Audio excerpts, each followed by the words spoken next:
Oh, sorry. I got the wrong thing. I got the wrong thing started here. What do I want to say today? I really don't know. There's so much insistent stupidity going on. I feel like I'm a broken record when I speak this kind of thing, but it's true. Continually more and more stupid as they breathe. Okay, I get this. Here's some of my troubles. I wanna bitch and whine for a little bit. I'm your king, and I'm having a real hard time with my job.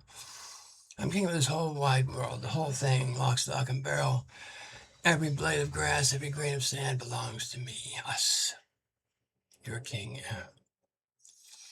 And we've been paying attention for a while, and the thing you need to understand is there's a thing called reality. And when you confront or contradict Mother Reality, you get bruised. For instance, Europe today is clinging to her age-old resentments. They're not age-old, they're actually fairly recent resentments regarding Russia. They have to hate Russia. It's a patriotic duty to hate Russia. And all Russia has wanted to do with you in the past 30 or 40 years that we can discover is just do business. Sell you some oil, that's it. She doesn't want to tell you how to live. She doesn't tell you, you have to fuck boys if you don't want to or anything like that. She just tells you, do business. Don't want your politics, don't want your ideology, don't want your sex things. Keep them to yourself. That's all she wants. That's all China wants too. And any sane country on this planet. That's all I have any business wanting. But there are some individual, not plans, there's some individual countries, kind of like students in a class, just have to fuck things up for everybody else, make a nuisance of themselves, add nothing, take away as much as they can, pollute the rest, and consider themselves entitled to continue in this vein.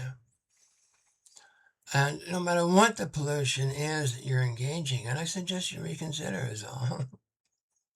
Europe's going to get herself squashed. Think of it. Russia has defeated the United States, Ukraine, NATO, the whole goddamn ball of wax of yours for the last 2 or 3 years. Solid. Day after day after day, you do nothing but lose.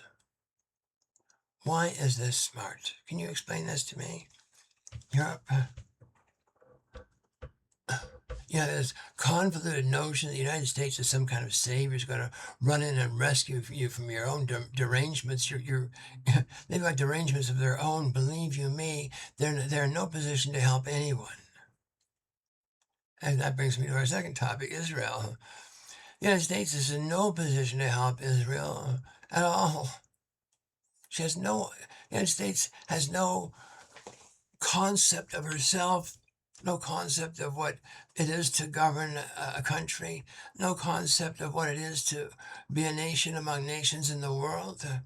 They're just a bunch of frustrated thugs. And that does not bode well for continuance in this thing called humanity on planet Earth. It's not going to continue with that. That's just a no-go. And not just because I say so, but because metaphysical law says so as well, to boot. So everybody who's tried to be a dominatrix upon my planet has failed thus far. But the United States and Israel have a new rabbit up their sleeve. I don't know what it is, I haven't seen it yet, but they're continually posturing themselves as entitled to make these decisions for everyone else. And I am frustrated. I'm trying to find out upon what reasoning do they base this theoretical impetus? Like, for instance, Israel's right to exist. What right does Israel have to exist more than any other nation? Like, what is Israel's right to exist?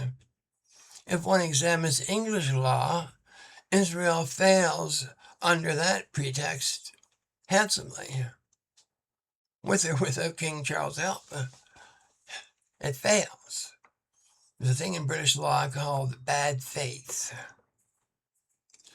And Israel was a bad faith origination from before it ever had a heartbeat chance of bloom.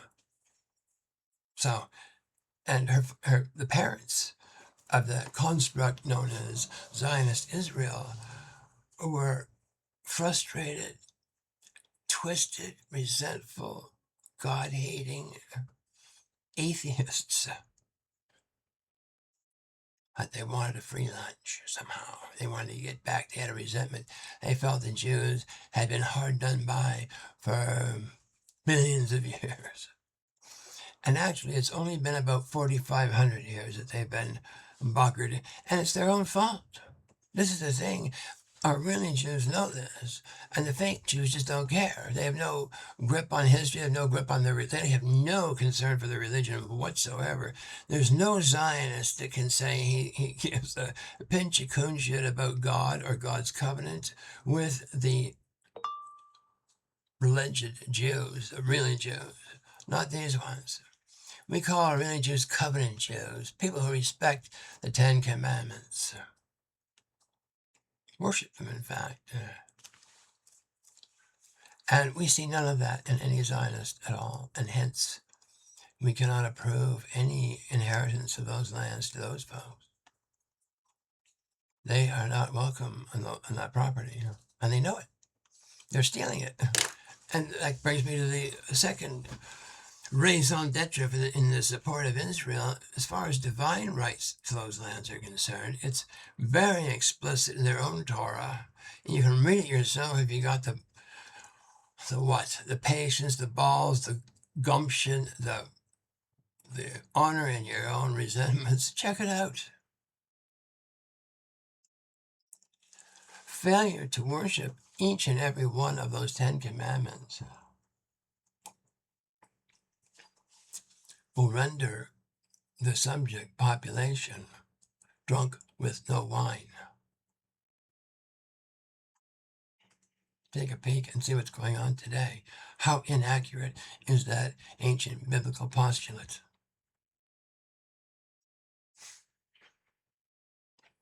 Not only that, God herself is wiggling among us on this planet today, and most of you are too thick to fucking notice.